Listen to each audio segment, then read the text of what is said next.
Bonjour Booktube, nouvelle vidéo. Aujourd'hui, on se retrouve pour une vidéo que je n'ai encore jamais fait sur la chaîne, un challenge. Effectivement, il n'y a encore jamais eu de challenge sur la chaîne. Et pourtant, préparez-vous car c'est quelque chose que vous allez retrouver à l'avenir. C'est le type de vidéo que j'adore regarder sur les autres chaînes YouTube. C'est sympa, c'est funny. Et je m'excuse pour tous ces mots anglais, je vis en Écosse, soyez indulgents. Je me suis demandé quel challenge faire pour ce tout premier challenge sur Buildfire Talks et un est ressorti du lot. Il y a quelques semaines, je vous demandais sur Instagram quel genre de vidéo vous aimeriez voir sur ma chaîne et Emma de la bouquinade m'a dit pourquoi pas faire le challenge mon rapport à la lecture. Et je me suis dit quelle bonne idée car jusqu'à présent je ne vous ai pas beaucoup parlé de moi ou de mes lectures. Donc vous êtes un peu à l'aveugle sur cette chaîne, vous savez pas vraiment le genre de livre que j'aime, le genre de lectrice que je suis. Donc il est temps d'y remédier, installez-vous confortablement, prenez un thé, un café, un chocolat, un whisky, peu importe, et découvrons ce challenge ensemble. J'ai mon petit pense-bête avec moi. Le principe de ce challenge, c'est 7 questions qui vont vous permettre de découvrir et de vous présenter quel type de lectrice je suis. Sans trêve de discussion, rentrons tout de suite dans le vif du sujet avec la question 1. Quel est ton rythme de lecture? Mon rythme de lecture est saisonnier, c'est-à-dire que plus il fait beau, plus je lis. Je suis un peu... comme un tournesol, je suis le soleil. J'adore lire à la plage, j'adore lire quand il fait chaud, m'allonger au soleil, prendre mon livre, profiter toute l'après-midi. Pas que je ne lis pas l'hiver, mais c'est vrai que on peut dire que je suis accro aux films de Noël. J'adore les films un peu niais, cheesy. Vous regardez les 3 premières secondes et vous savez la fin, même parfois rien qu'avec le titre, vous savez la fin du film. Oui, les films de Noël, c'est mon péché mignon. Donc je lis beaucoup moins l'hiver. On va dire que de janvier à mai, on pourrait dire que je lis 3-4 livres au mois. L'été, le quota explose. Et à partir de novembre-décembre, je lis quasiment aucun livre. Genre je suis entièrement et à 100% dédiée aux films de Noël, mais ce n'est pas le propos de cette vidéo. Question numéro 2. Un ou plusieurs livres en même temps. Je vais faire des déçus, mais je ne lis qu'un livre en même temps. C'est comme ça, c'est comme dans une relation. J'estime que avoir un seul petit ami suffit, pas besoin d'en avoir plusieurs en même temps. Donc non, trêve de plaisanterie, d'aussi loin que je me souvienne, c'est quelque chose d'assez rare que je lise plusieurs livres en même temps. Quand je lis un livre, j'aime bien être à fond dans l'histoire. C'est pas que je ne peux pas, j'ai déjà lu plusieurs livres en même temps, je suis pas perdue, je me retrouve très bien dans les histoires, etc. C'est vraiment juste, je sais pas, un feeling. J'aime beaucoup être vraiment plongée dans une histoire et rester dans cette histoire. Donc je dirais un seul livre. Donc ensuite, question numéro 3, papier ou e-book? Sans aucun doute papier. J'aime énormément avoir le livre en main, tourner les pages, sentir le livre. Je sais, c'est très bizarre de sentir son livre, mais certains ont une odeur à tomber. Non, j'aime vraiment la sensation du livre en main, j'aime les collectionner, j'aime les avoir dans ma bibliothèque, les ressortir, passer devant, me dire « Oh, mais c'est vrai que j'ai lu celui-là, oh je l'avais adoré, c'était là », me replonger dedans, mettre mes petits post-it. J'aime également le format e-book, c'est vraiment très pratique. Quand tu pars en vacances, tu peux avoir 100 livres dans ton portable, c'est parfait. Je n'ai pas de liseuse, donc c'est pour ça que ce format n'est pas mon préféré. Peut-être que si j'avais les outils nécessaires, peut-être que le e-book dépasserait le format papier. Honnêtement, j'en suis pas si sûre, mais même si je préfère le papier, je reconnais l'utilité du e-book. Donc conclusion, papier ou e-book, évidemment ma réponse est le papier, mon cœur appartient au papier, mais mon cerveau, ma raison, lui, pencherait plus vers le e-book. Question numéro 4. Relis-tu tes livres? Qui ne relit pas ses livres? Quelle question? Évidemment, je relis mes livres. D'ailleurs, je viens de terminer une relecture du tome 1 de La couleur du mensonge. J'adore ce livre, je vous en parlerai plus tard. J'aime beaucoup relire des livres, surtout ceux que j'ai adorés.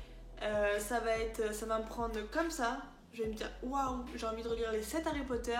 Bam, c'est parti. Je ne relis pas énormément de livres, mais ceux que je relis, c'est des coups de cœur et il peut m'arriver de les relire beaucoup de fois. Ensuite, quel genre de livre lis-tu principalement? La question de l'enfer. Et si je vous disais quel genre de livre je ne lis pas? Je ne lis pas d'horreur et je ne lis quasiment pas de thriller. À part les policiers, qu'on pourrait peut-être qualifier de thriller, quand il y a un mystère, un but, quelque chose à découvrir, j'aime beaucoup. Par contre, sinon, non, l'horreur thriller, c'est pas forcément mon truc. Mais peut-être que vous avez des bonnes recommandations pour me faire plonger dans cet univers, car je n'ai pas, à mon souvenir, jamais lu un livre de ce type. Car naturellement, je m'oriente vers les autres styles, donc par là, j'entends fantastique, science-fiction, fantasy, mais la fantasy un peu mélangée à la fantastique, vous savez pas, la fantasy dure et pure, celle qui vous retourne le cerveau avec un univers que vous ne comprenez pas. Jean-Jacques du 51, fan de fantasy, ne viens pas m'agresser dans les commentaires, c'était une blague. Je lis du contemporain, je lis de la romance. Ce que j'aime le plus, je dirais, ça serait le fantastique, apporter une touche de fantastique, de magie, de quelque chose surréel dans le quotidien d'une personne. Et je dois dire que j'aime quand il y a une petite histoire d'amour aussi qui s'y mélange. Mais attention, je ne veux pas que l'histoire d'amour soit l'élément principal de l'histoire. Je veux que l'élément principal de l'histoire, ce soit le côté fantastique, la quête ou la chose, ou etc. Avec une petite histoire d'amour qui se greffe en chemin. Je dis pas non. Donc ça serait ça mon genre de livre. Question numéro 6. Quel est ton rapport à ta palle? La palle? La quoi? Mon rapport à la palle. Donc palle, c'est la pile à lire. C'est tous ces livres que vous avez achetés qui attendent sagement dans votre bibliothèque d'être lus. C'est simple, je ne sais pas fonctionner avec une palle. Je ne sais pas pourquoi j'en ai une, je n'arrive pas à fonctionner avec une palle. J'ai toujours été le genre de personne qui, d'un coup, a envie de lire ce livre, elle se rend le lendemain à la librairie, achète le livre et basta. Mais c'est vrai qu'avec l'effet Bookstagram, l'effet Booktube, j'ai acheté beaucoup de livres en avance. Il y a beaucoup de livres que j'ai aussi reçus en cadeau. Et je me retrouve à présent avec une pile à lire de 100 livres. Mais c'est vrai que j'ai du mal à fonctionner dedans. J'ai du mal à me rappeler que j'ai ces livres qui m'attendent. J'ai tendance à lorgner en fait sur les nouveautés. Et à me dire « Oh, je l'ai pas celui-là, je l'achète ». Voilà, je suis vraiment quelqu'un qui choisit ses lectures à l'humeur. Je vais me réveiller un matin, je vais me dire tiens, et si je lisais de la science-fiction aujourd'hui? Donc évidemment, j'essaye jusqu'à présent de choisir en fait un livre de science-fiction dans ma palle. Ouais, ma palle c'est un peu un trou noir en fait. Une fois que le livre rentre dedans, il en sort pas quoi. Enfin, il est absorbé par la palle et puis il reste là. Mais sinon ça me dérange pas du tout d'avoir une palle. Je sais que certains ont des suées etc. face à la palle. Moi je suis contente, j'ai plein de livres dans ma bibliothèque, je sais qu'ils m'attendent, je sais qu'un jour je serai dans le mood de me dire oh là là, j'ai vraiment envie de lire les Chroniques lunaires et j'irai. Il y a aussi énormément de livres que j'ai acquis en salon du livre parce qu'ils étaient dédicacés. Donc ma palle c'est créé comme ça au fur et à mesure du temps. Elle me dérange pas, ma pile à lire ne me dérange pas, après elle me sert pas non plus. Mais elle me gêne pas du tout, j'adore avoir des livres qui m'attendent. Il me regarde, il me dit choisis-moi, choisis-moi. Voilà, ça c'est... Ouais, j'aime beaucoup. Mais bon, qui n'aime pas une bibliothèque remplie de livres? Et si vous n'aimez pas, allez sur la chaîne de Jean-Yves du 51. Pas sur le Bellfire Talks. Question suivante. As-tu déjà eu une panne de lecture? Que fais-tu pour en sortir? Alors, est-ce que j'ai déjà eu une panne de lecture? Non. Pourquoi? Parce que je ne conçois pas le concept de panne de lecture. Je ne comprends pas ce concept. Pour moi, avoir une panne de lecture, ça n'existe pas. Dans ma façon de dire, bien sûr. Pour vous, peut-être que ça existe. Mais dans ma manière d'être lectrice, ça n'existe pas. Parce que pour moi, une panne de lecture, c'est quand à un moment, t'as pas envie de lire. Mais en fait, je veux dire, c'est mon quotidien. C'est pas une panne de lecture. C'est des fois, je vais me dire, j'ai envie de lire. Des fois, je vais me dire, j'ai pas envie de lire.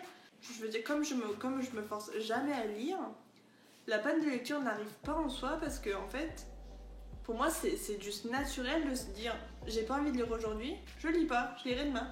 Ou j'ai pas envie de lire cette semaine, je lis pas, je lirai la semaine prochaine. Donc, comment avoir une panne de lecture en fait quand vous vous forcez à rien? Enfin, du coup, oui, je pense qu'on pourrait dire quand la semaine où je me dis tiens, j'ai pas envie de lire cette semaine, je lirai la semaine prochaine, vous pourrez peut-être appeler ça comme une panne de lecture. Mais pour moi en fait c'est juste naturel, je lis quand j'en ai envie. Il n'y a aucune obligation, il n'y a rien qui me force à lire ou qui me force à sortir de ma panne de lecture. Il y a des fois je suis dans le mood de regarder les 5 saisons de Peaky Blinders en une semaine, je vais me les faire. Il y a des fois j'ai envie de lire 5 tomes d'un livre dans la même journée, je vais le faire. Ou alors des fois je vais me dire eh ben non, j'ai envie de rien, aujourd'hui je vais aller cuisiner une baguette de pain et on verra ça la semaine prochaine. Évidemment je ne sais pas cuisiner le pain, je suis désolée, je tiens à le dire, ne me réclamez pas de baguette de pain, je ne sais pas le faire.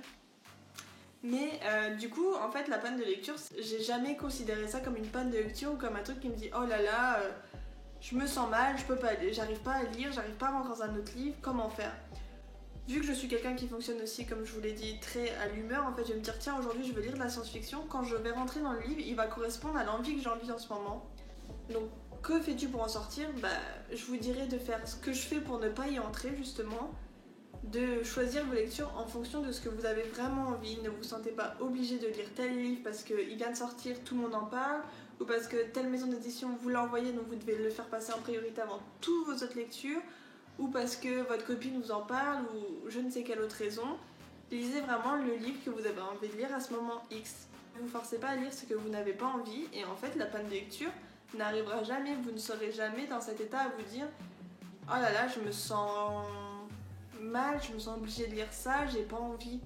En fait, du coup, je ne connais pas ce moment où je me dis j'ai pas envie de lire ce livre parce qu'il n'existe pas, comme je choisis que mes lectures en fonction de ce que j'ai envie.